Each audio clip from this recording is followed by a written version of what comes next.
Now, my friends, his soul will be returned inside his body, inside his grave. Now it will be the grave's turn.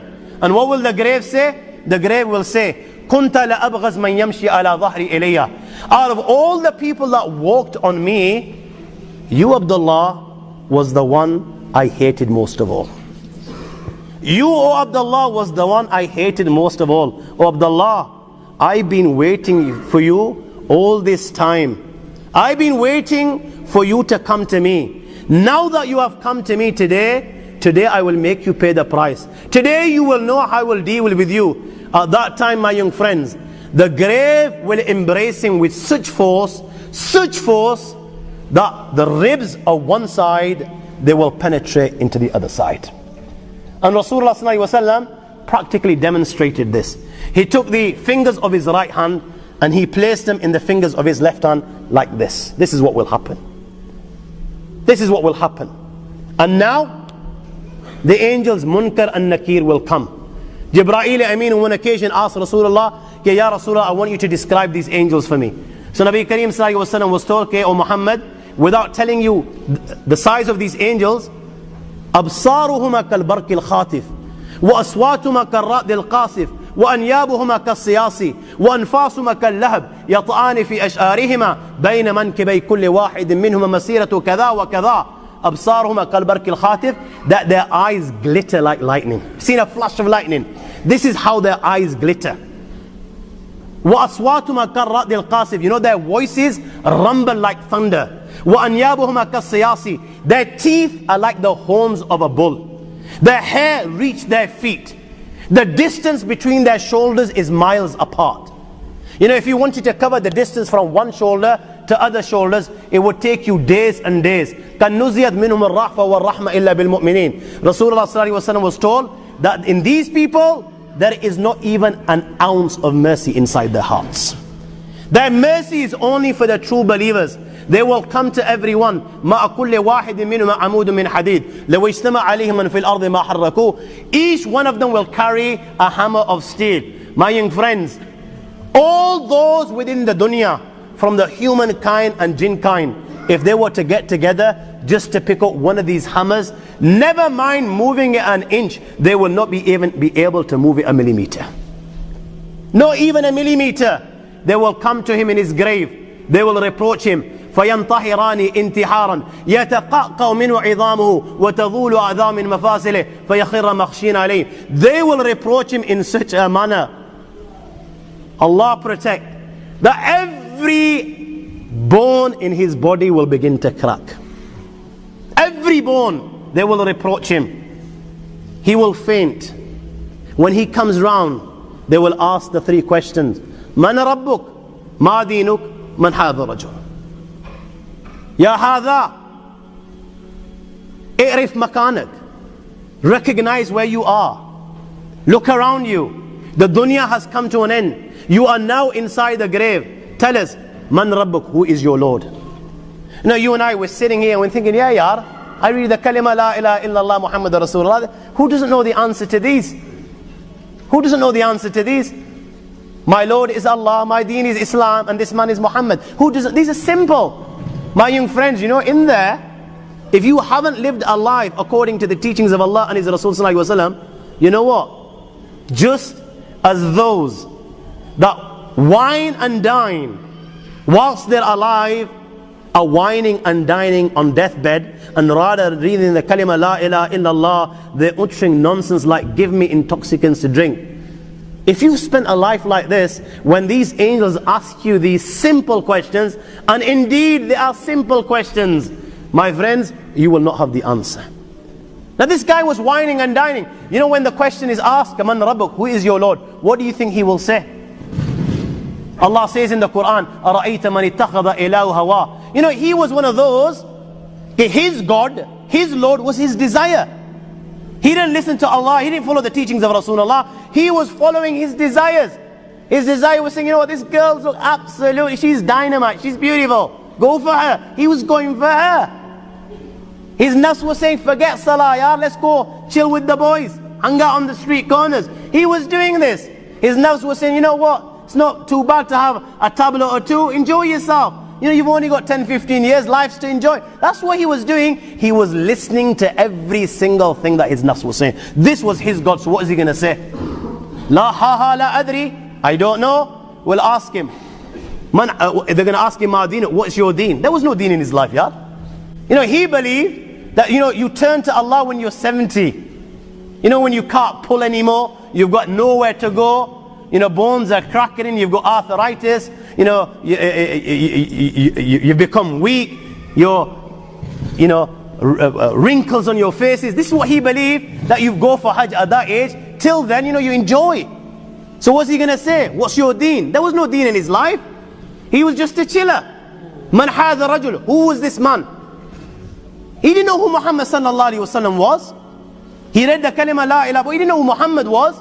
He never followed Muhammad sallallahu alaihi wasallam. He used to follow the likes of, you know, Ronaldos and the Messis, the Ronaldinhos. He used to follow people like, you know, the movie stars, these pop stars, you know, the way they were combing their hair, the walking the walk and talking the talk and the clothes and the cars, you name it. For him, they were the role models. What's he going to turn around? What's he going to say? He's going to have an answer. Ha ha la adri. And at that time, my friends, فَيَضْرِبَانِهِ ضَرْبَةً يَتَتَايَرُ الشَّرَرُ فِي قَبْرِهِ. They will strike him with that mace with such force, my young friends, that the sparks will spread throughout the grave. Sparks will spread, and it will be said to him, look above, and a door will be opened to paradise. He will look above, he will the door will be open to paradise. He will be able to see paradise. He will be able to see the blessings of paradise. And it will be said, Ya adu Allah, O enemy of Allah, Hada manziluk law ata'ta Allah. How do you worship Allah? Then this was your abode. But you didn't. Rasulullah sallallahu alaihi wasallam at that time swore by his life. Walladhi nafsi biyadih. He swore by his life. You know, at that time, he will feel such regret, the likes of which he's never felt before. You know, that's when reality will come before his eyes. You know, he's seeing Jahannam, and he knows now that he's been deprived.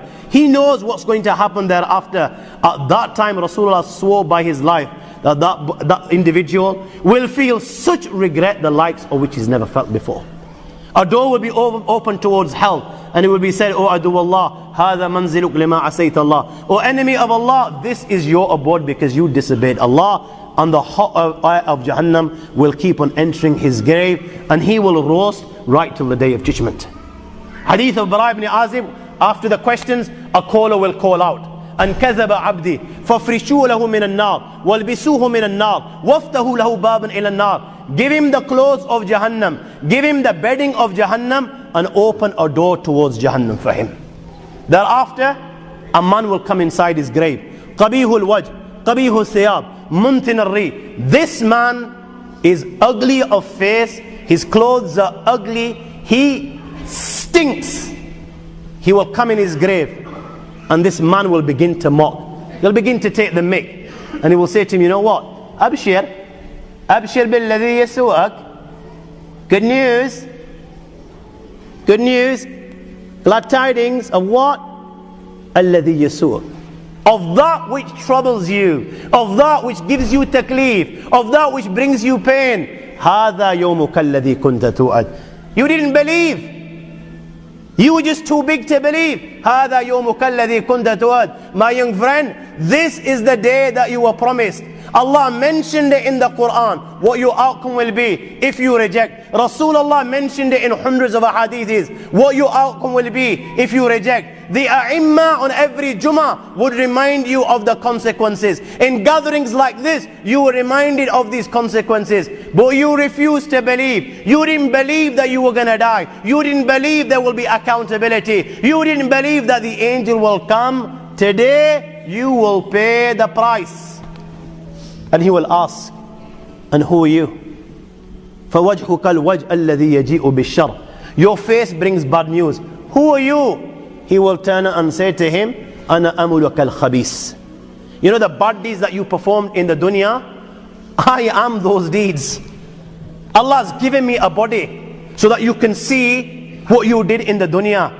And my friends, when he can see his deeds before him in the form of a body, black body which literally stinks, with black clothing, my friends, he will begin to beg the Almighty Allah. He will now know what's going to happen, my friends, and he will begin to beg the Almighty Allah. Wallah, Rabbi la tuqim as-sa'a. Rabbi la tuqim as-sa'a. Wallah, I beg you, do not bring the final hour. Do not bring the final hour, because he knows okay, whatever happens thereafter will be 1,000,000 times more severe, and it will keep on increasing and increasing and increasing, and there is no end. Hadith of Bara ibn Azib says, فَيُقَيِّدُ لَهُ أَسَبْ أَبْكَمْ. Thereafter, a blind and deaf tormentor will be appointed to torment him. Blind and deaf. Why blind and why deaf? So you know, when he's crying inside his grave, and he's begging, and he's shouting, and he's screaming, and tears of blood are flowing from his eyes, and he's begging for compassion and mercy to be shown, these tormentors will be blind and deaf, so they cannot see him crying, and they cannot hear him begging. And they will have a hammer. When they strike it on a mountain, it will turn to dust. And when they strike him, all the khalaiq, the creations of Allah, will be able to hear this, other than the thaqalain, that is the humankind and jinn kind. Sayyidina Abu Sa'id al-Khudri radiyallahu ta'ala relates that Nabi Kareem sallallahu alayhi wa sallam said, يُصَلَّةُ عَلَى الْكَافِرِ فِي كَبْرِ 99 تَنِينَ تُنْحِشُ وَتُلْدِغُ حَتَّى تَكُمُ السَّاعَةِ. 99 serpents will be sent upon him, and they will keep on biting him till the day of judgment. Such is the venom of one of them, my young friends, that if it was to sting the earth, nothing would grow on the earth right till the day of judgment. 99 upon him, and they will keep on stinging him right till the day of judgment. Right till the day of judgment. The reality of the matter is, my young friends, different people will receive different punishments.